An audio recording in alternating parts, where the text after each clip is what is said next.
Good morning student. आज chapter number 14 hydrocarbon के बारे में बात करेंगे। ठीक है, हाइड्रोकार्बन में हमने एल्केन्स को पढ़ लिया है। ठीक है, आज हम पढ़ेंगे एल्केन्स, है ना। हाइड्रोकार्बन यानी हाइड्रोजन और कार्बन के कॉम्बिनेशन से बनने वाले जो कंपाउंड्स हमारे पास हाइड्रोकार्बन होते हैं। आज हमने एल्केन्स पढ़े थे जो सिंगल बॉन्ड वाले थे। आज हम डबल बॉन्ड वाले एल्केन्स के बारे में बात करेंगे।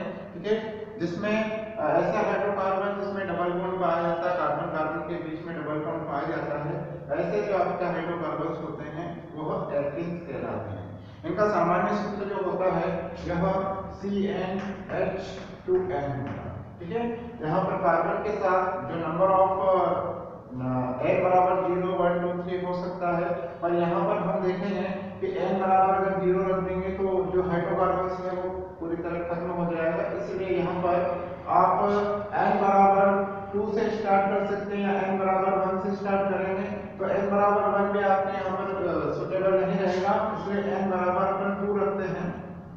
सॉरी, n बराबर सबसे पहले n बराबर हम क्या रख लेते हैं, 1 रख लेते हैं। तो n बराबर 1 रख दें तो आपके पास जो स्ट्रक्चर आएगा CH2 आएगा। इसके पास अभी भी क्या है, इसकी वैलेंसी 4 है तो 2 लोन पेयर ऑफ इलेक्ट्रॉन हो सकते हैं, इसलिए हम n बराबर 2 रखेंगे। तो यहाँ पर अगर n बराबर 2 रखा हमने C2 2 into 2 तो यहाँ पर हम देखते हैं C2 H4 हो जाएगा। ठीक है, तो ये जो आपका आएगा यानी कि n बराबर 2 से आपका क्या होता है, एल्केन्स को हम दिखा सकते हैं। तो यहाँ पे जो स्ट्रक्चर आया आपके पास C2H4 आया है, इसको जब अपन बॉन्डिंग स्ट्रक्चर में देखते हैं तो यहाँ पर हमारे पास एक एक कार्बन के पास हाइड्रोजन दे दिया जाता है। ठीक है, फिर भी कार्बन की जो वैलेंसी होती है 4 होती है, इसलिए यहाँ पर क्या आ जाता है, एक एक इलेक्ट्रॉन्स होता है, तो ये दोनों क्या होते हैं, पेयरिंग कर लेते हैं। इस प्रकार क्या होता है, यहाँ पर डबल बॉन्ड क्रिएट हो जाता है।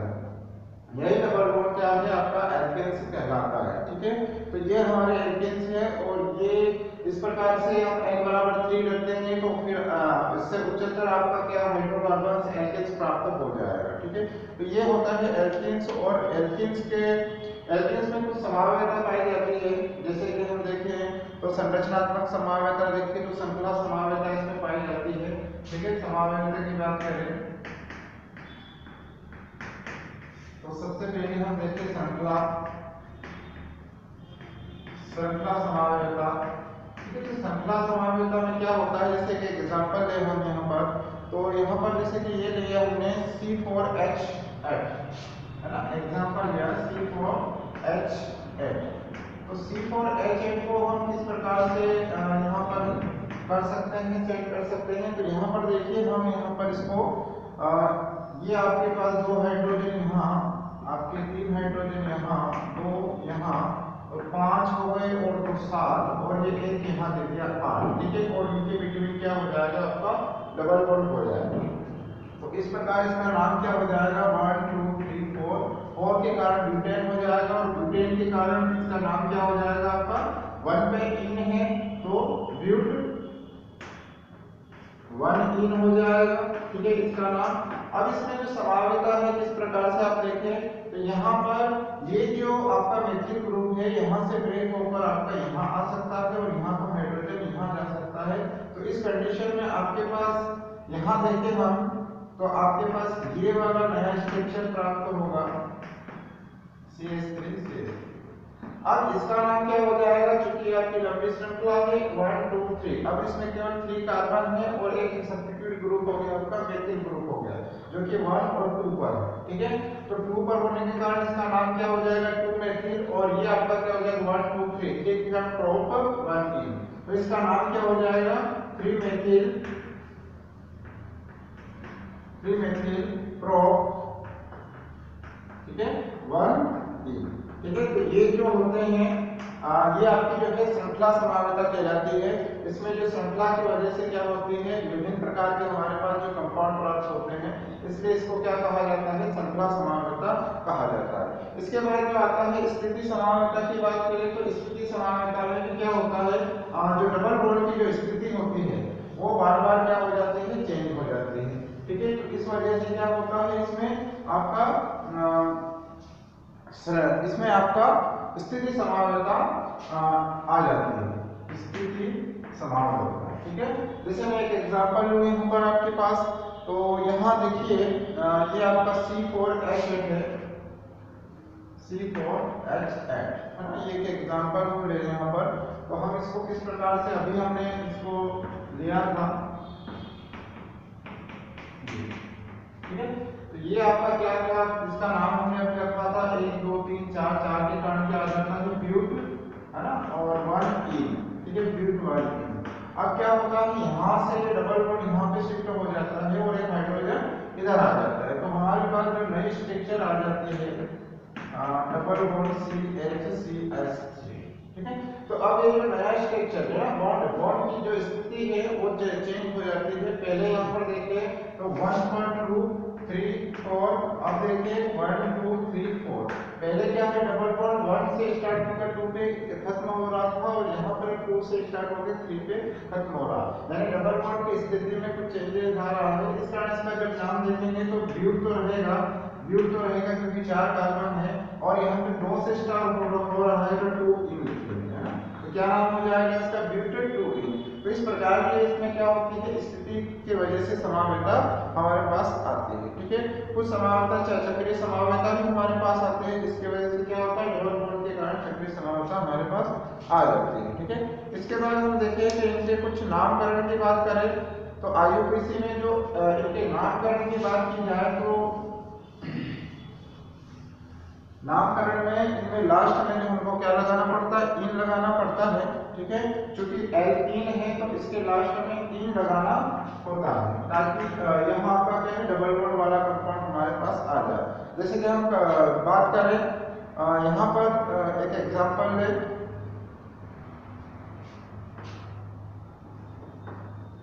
CH3 CH double bond CH2। ठीक है, ये एक एग्जांपल है यहाँ पर हम, तो इसका नाम क्या है, सामान्य नाम देखिए इसका तो आइसोब्यूटीन इसका नाम आता है, क्या नाम आता है, आइसोब्यूटीन। ठीक है, बट इसका IUPAC नाम कहाँ से, हमको यहाँ से कार्बन को नंबर देना है 1 2 3 और 2 पर क्या है आपका मेथिल ग्रुप है, इसलिए हमको लिखना पड़ेगा 2 मेथिल, है ना, और 1 2 3 कार्बन के कारण लिखना पड़ेगा प्रो। ठीक है, क्या लिखना पड़ेगा, प्रो। ठीक है, और कितने पर डबल बॉन्ड है, 1 पर है तो 1 इन लगाना पड़ेगा, यानी आपको लास्ट में इसको क्या लगाना पड़ेगा, इन लगाना पड़ेगा, जिससे आपको क्या पता चलेगा कि यह एल्कीन है ना, 2 मेथिल प्रोप 1 इन या 2 मेथिल प्रोपिन 1 प्रोपिन भी आप इसमें लिख सकते हैं। और कुछ एग्जांपल देखिए, जिसका सिंपल सा जो एग्जांपल है CH2 डबल बॉन्ड CH2, ये एथिलीन है ना, जिसको हम लिखते हैं एथीन, है ना, एथ और 1 इन, है ना, एथीन, इसका नाम एथीन हो जाता है। और भी कंपाउंड है, ठीक है, जिसका हम नामकरण कर सकते हैं यहाँ पर। इस प्रकार में जब लास्ट में क्या लगा देते हैं, इन लगा देते हैं, तो हमारे पास क्या प्राप्त हो जाता है, एल्केन्स प्राप्त हो जाते हैं। अब हमारे पास है कि इनके बनाने की सामान्य विधियां कौन कौन सी है, एल्केन बनाने की सामान्य विधियां। ठीक है,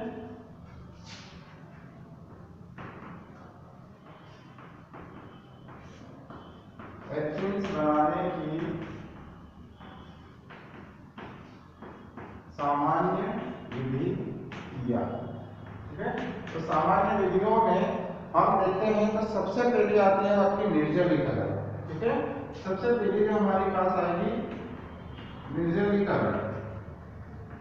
ठीक है, तो निर्जलीकरण यानी पानी के मॉलिक्यूल्स को उस कंपाउंड के अंदर से बाहर करना। तो इसके लिए हमको क्या करना पड़ता है, हमको कुछ एसिड की आवश्यकता होती है, जैसे कि हम फॉर एग्जांपल अल्कोहल के द्वारा हम यहाँ पर ले रहे हैं, अल्कोहल के निर्जलीकरण के द्वारा हम बात करते हैं, तो हमारे पास क्या प्राप्त हो जाता है, हमारे पास एसिड प्राप्त हो जाता है CH3CH2OH।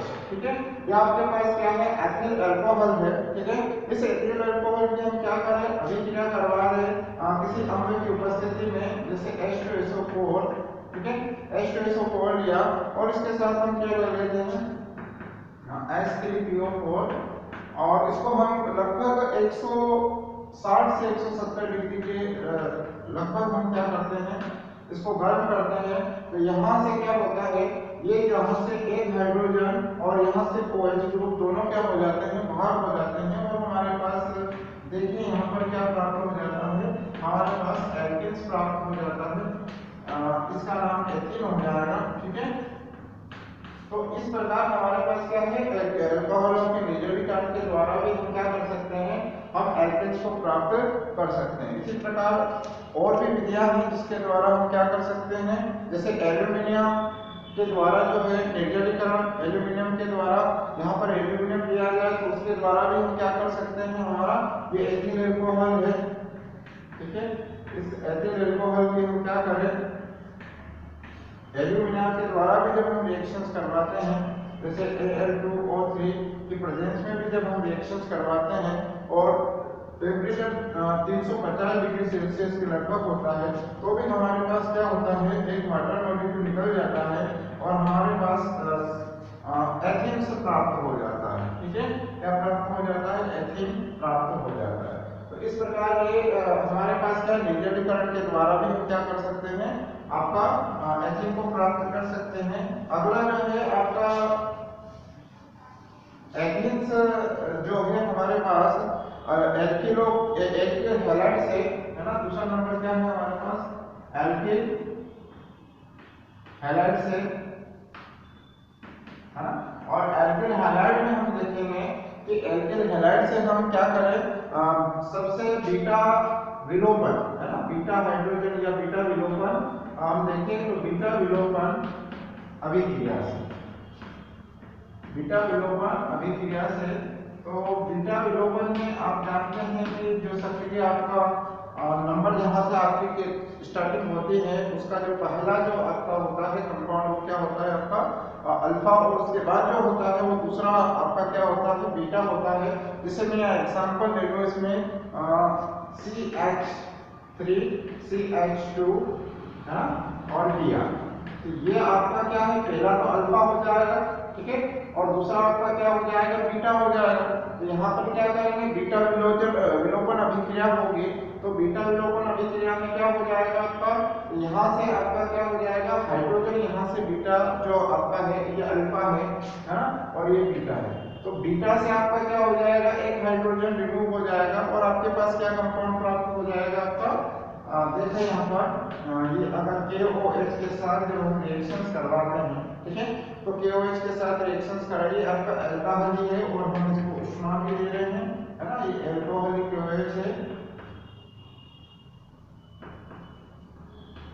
ठीक है, अब यहाँ से क्या होगा आपका, यहाँ से वाटर मॉलिक्यूल क्या करेगा, एक तो आपका वहां से हाइड्रोजन ले लेगा और H2O बनाएगा, साथ ही साथ पोटेशियम आपका KBr बना देगा। ठीक है, और आपके पास क्या प्राप्त हो जाएगा, CH2 डबल बॉन्ड CH2, यानी आपके पास एथीन्स प्राप्त हो जाएगा। तो ये आपके क्या है, एल्किल हैलाइड के यानी बीटा हाइड्रोजन विलोपन के द्वारा भी हम क्या कर सकते हैं, हम आपका ये बना सकते हैं, एल्किन्स बना सकते हैं। आपका इसमें हम गिबनार्ड अभिकर्मक के द्वारा भी हम क्या कर सकते हैं, अभिक्रिया करवा के हम रिएक्शंस को कंप्लीट करवा सकते हैं और हमारा एथीन्स प्राप्त कर सकते हैं। जैसे कि हम बात करें तीसरे गिबनार्ड अभिकर्मक से,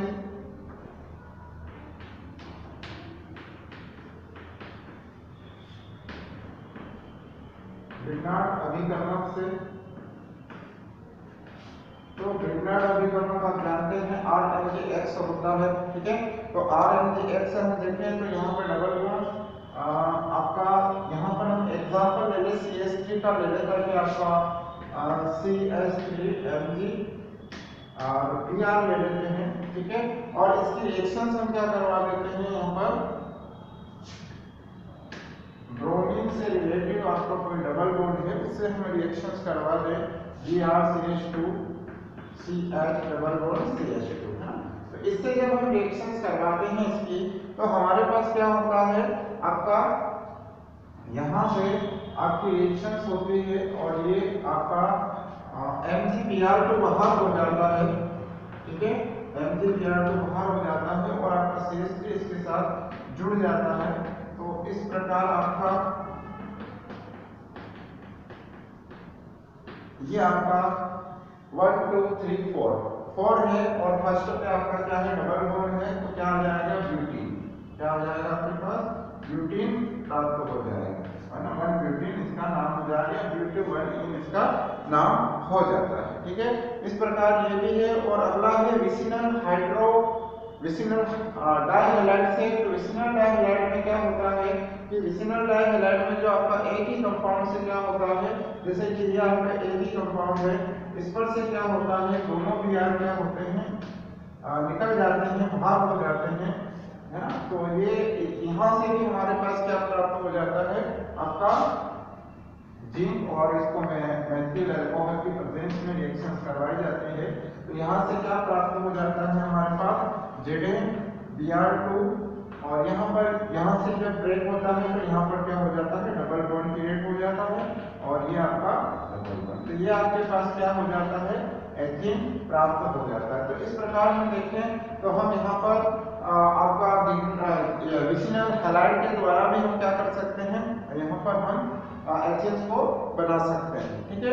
इसके बाद हम देखें तो जो अगली जो इम्पोर्टेंट अभिक्रिया है वही प्रयोगशाला विधि में। तो प्रयोगशाला विधि में हम क्या कैसे क्या बना सकते हैं इसको, तो देखिए प्रयोगशाला विधि, एल्केन बनाने की प्रयोगशाला विधि की बात करें।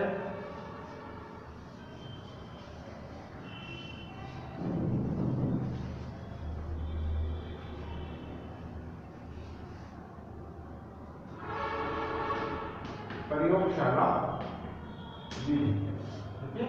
तो प्रयोगशाला विधि इंपॉर्टेंट होती है, इसमें आपको चित्र बनाना है, और चित्र बनाने के बाद आपको इसमें देखना है कि किस प्रकार से रिएक्शंस होते हैं, ठीक है।